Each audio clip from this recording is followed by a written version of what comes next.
Halo guys, ketemu lagi di serial Turki yang baru berjudul Tusak. Jangan lupa subscribe channel ini ya, supaya bisa terus mengikuti kelanjutan serial ini. Dan share channel ini kepada semua orang, supaya bisa ikut bergembira dan berbahagia dengan menyaksikan serial ini.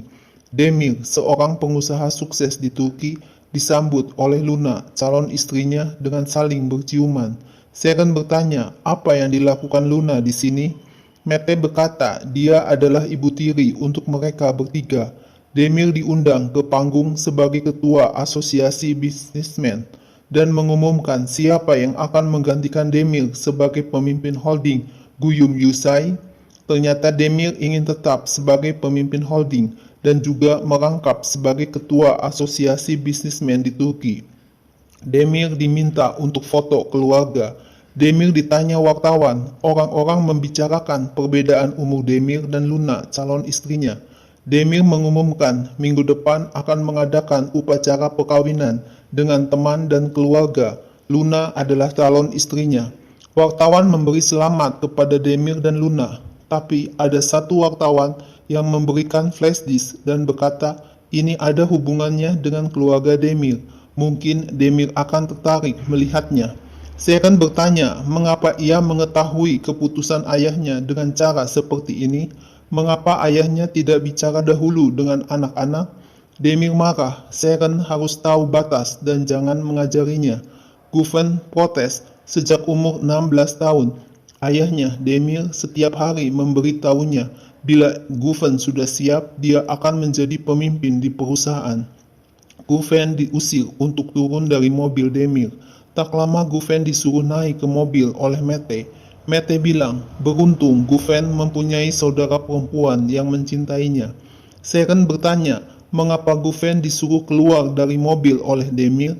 Apa yang telah dikatakan Guven kepada Demir?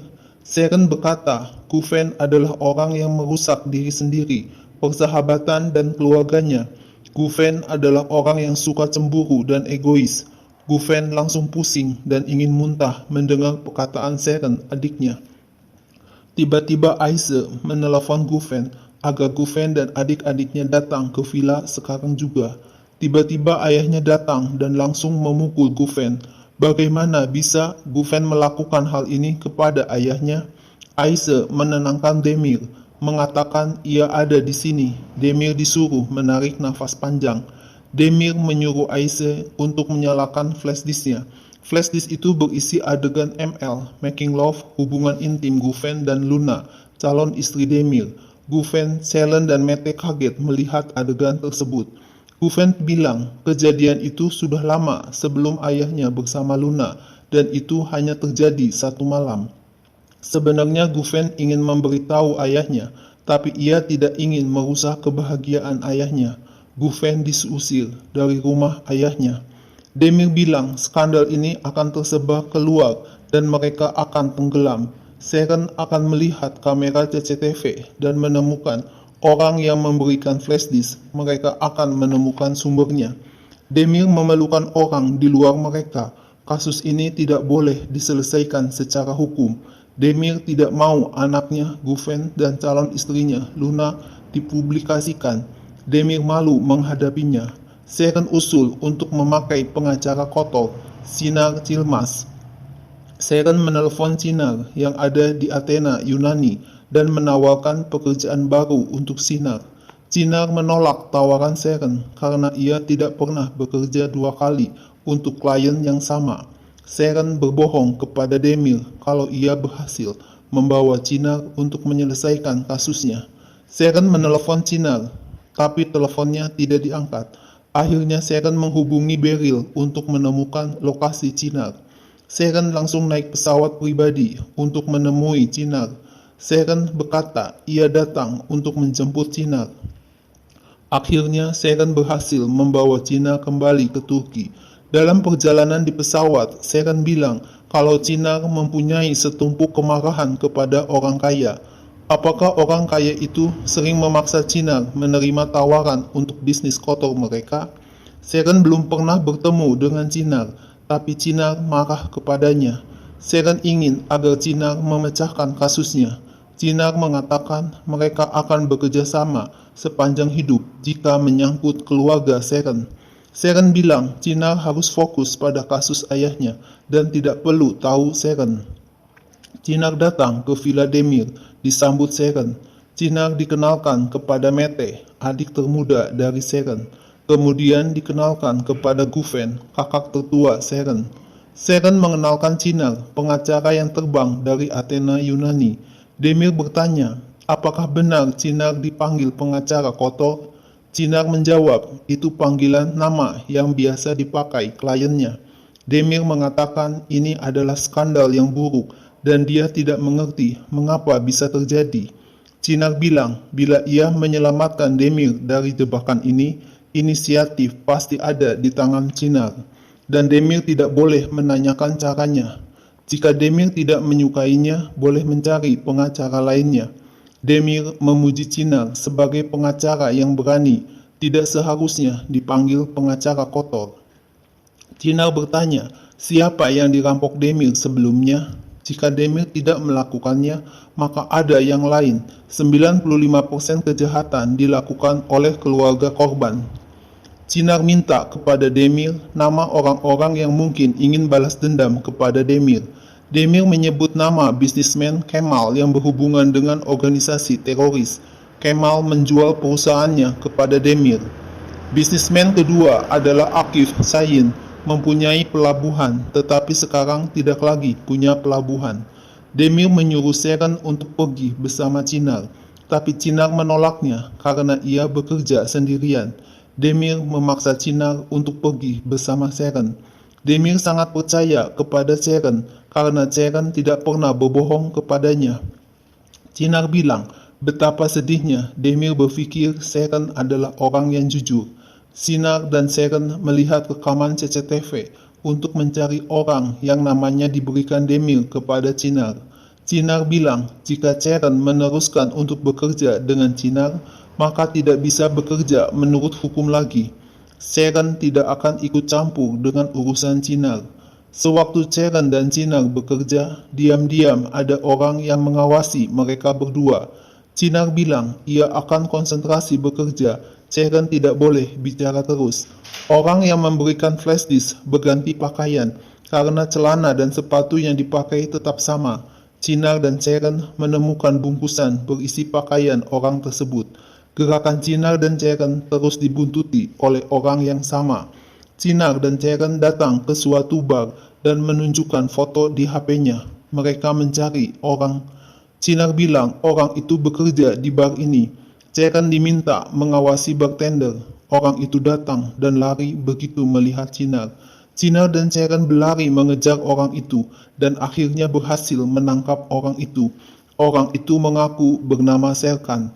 Serkan mengaku ia disuruh untuk memberikan flash disk dan akan mendapat uang esok hari. Untuk sementara, Serkan diikat tangan, kaki, dan mulutnya. Malam harinya, Seren berkata ia tidak tahu banyak tentang Cinar karena Cinar tidak ada di media sosial.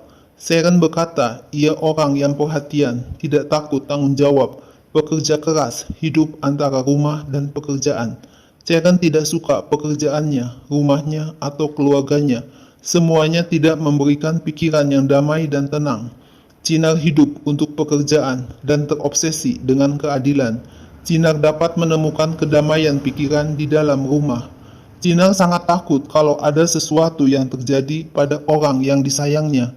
Karena rasa takut ini, kadang-kadang Cinar tidak bisa tidur di malam hari. Cinar teringat kejadian ketika ayahnya mendengar berita di TV yang menayangkan Demir sebagai tokoh yang pertama dalam industri internet di Turki. Cinar melihat ayahnya mengepalkan tangannya sebagai tanda emosi. Ayahnya datang ke kantor Demir dan mengatakan ia adalah partner Demir, tapi ayah Cinar dipukuli sampai terjatuh. Ayah Cinar berteriak, ada keadilan di dunia ini dan kasusnya akan dibawa ke pengadilan. Demir telah mencuri idenya, mencuri harapannya. Tiba-tiba Cinar dan Seren mendengar ada orang yang datang ke kamar dan memanggil nama Serkan. Seren mengenal orang itu bernama Bartu. Bartu mengeluh Demir telah menghancurkan Bartu. Demir telah merusak keluarganya. Bartu mengaku merencanakan semuanya sendiri. Ketika Demir menghancurkan perusahaannya, Bartu ingin balas dendam. 2 tahun yang lalu, Bartu mengajukan gugatan ke pengadilan. Bartu ingin membuktikan kalau Demir telah menipunya. Tapi pada saat itu, semua teman dan saksi menghilang. Sampai saat terakhir, ia berharap keadilan, tidak melakukan hal kotor, tapi tidak berhasil. Chinar melaporkan hasilnya kepada Demir. Chinar bilang kasus ini sudah ditutup, video sudah dihapus, dan kopi video terakhir diserahkan kepada Demir. Demir dan Sharon mengucapkan selamat dan berterima kasih kepada Chinar karena telah memecahkan kasus ini. Sebelum pergi, Chinar menanyakan bagaimana dengan Luna, apakah Demir sudah membuat keputusan? Sharon berkata, Demir tidak boleh mengunci Luna di dalam rumah dan mengusir Guven keluar. Guven tidak tahu kalau akan terjadi kasus ini. Luna masuk ke dalam kehidupan Demir dan Demir yakin akan menikahinya. Apakah itu terjadi karena cinta? Kemungkinan terbesar Luna mencari suami kaya. Luna dapat membunuh Demir di tempat tidur. Chinar pergi meninggalkan rumah Demir yang masih adu pendapat dengan Sharon. Di dalam mobil, Chinar meneteskan air mata, teringat kejadian sewaktu ayahnya bertemu dengan Demir. Ayah Chinar menuduh Demir mencoba untuk menipunya lagi.